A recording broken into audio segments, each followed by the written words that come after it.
Alexander the great మొత్తం ప్రపంచాన్ని అంతా కూడా రూల్ చేసేసాడు. 33.5 సంవత్సరాల్లోనే అలెగ్జాండర్ చనిపోతాడు. అప్పటికే ప్రపంచం అంతా కూడా గ్రీకు భాష మొత్తం ప్రపంచం అంతా కూడా వ్యాపించి పడిపోయింది. అందరూ కూడా గ్రీకు భాష మాట్లాడుతూ ఉన్నారు.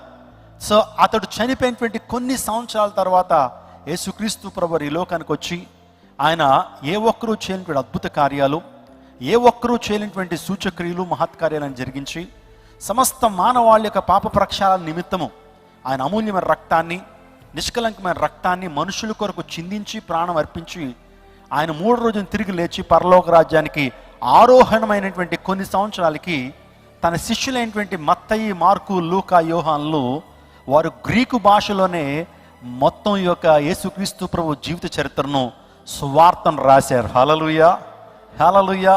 ఒకవేళ గనక ఆయన గ్రీకు సామ్రాజ్యం ముందు గనక ఆయన పుట్టుంటే గనక ఏ భాషలో ప్రపంచం అంతటికి కూడా ఈ యొక్క పరిశుద్ధ గ్రంథం అనేది చేరవేయబడేటువంటిది కాదు.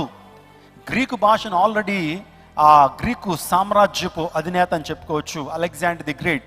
ఆ తర్వాత ఈ అరిస్టాటిల్, ప్లేటో, సోక్రటీస్ అటువంటి తాత్వికవేత్తలు అందరూ కూడా గ్రీకు భాషను ఆల్రెడీ ప్రపంచం అంతా కూడా వ్యాపింపచేస్తే మరి యేసుక్రీస్తు ప్రభు వచ్చినటువంటి ఆ సువార్త ప్రజలందరికీ చేరవేయాలంటే ఒక ఇంటర్నేషనల్ లాంగ్వేజ్ కావాలి, ఒక అంతర్జాతీయ భాష కావాలి. ఆ భాష ఆల్రెడీ గ్రీకులు వేసేశారు.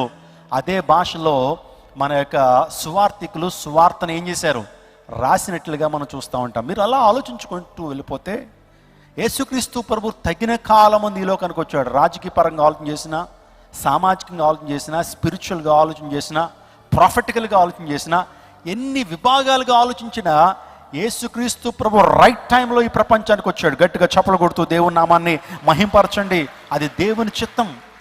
అందుని బట్టి గలతీ 4:4 అంటాడు, కాలం పరిపూర్ణమైనప్పుడు దేవుడు తన కుమారుణ్ణి ఈ లోకానికి పంపించాడు.